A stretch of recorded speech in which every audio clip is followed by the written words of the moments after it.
नमस्कार। आज मैं आपके साथ साझा करूंगी प्रकृति के सृष्टि के उद्भव की कहानी।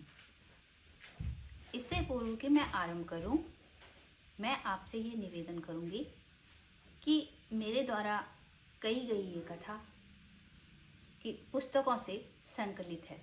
पुस्तकों के अध्ययन से ही मैंने इसका संकलन किया है। इसमें यदि कोई त्रुटि हो तो मैं पूर्व में आपसे क्षमा प्रार्थी हूँ। तो आइए सुने सृष्टि के आरंभ की कथा।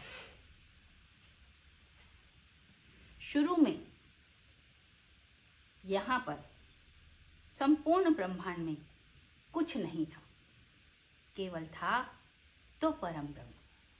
परम ब्रह्म एक तत्व, सर्वोच्च तत्व, जिसका कोई आरंभ नहीं था और ना ही कोई अंत था, जो अवर्णनीय था, जिसके अंदर अनंत संभावनाएं थी। और वास्तव में यह एक कारण था और प्रभाव भी। ये निराकार था और साकार भी। ये निर्गुण था और सगुण भी।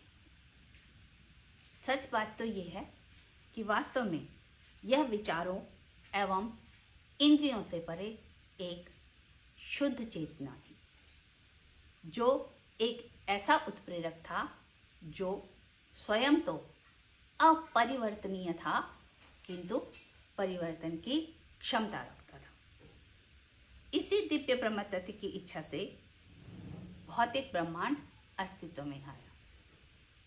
जब ब्रह्मांड प्रकट होने की स्थिति में आया तो इसी परम ब्रह्म की प्रेरणा से नाद उत्पन्न हुआ और इसी नाद में प्रथम ध्वनि ओम की निकली। इसी में समस्त दुनिया समाहित है। अब मूल तत्व, जिसे महत कहा गया, इसकी उत्पत्ति की गई और इस मूल तत्व से 3 गुण उत्पन्न हुए। सत्वगुण यानी संरक्षण,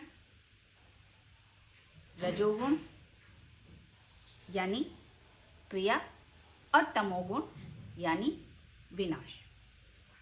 जब ये तीनों गुण उत्पन्न हुए तो इनके सम्मिलन से भौतिक तत्वों का आविर्भाव हुआ।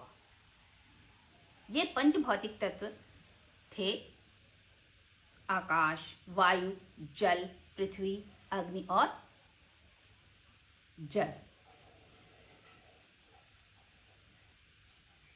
और इन्हीं 5 को मिलाकर प्रकृति अस्तित्व में आई।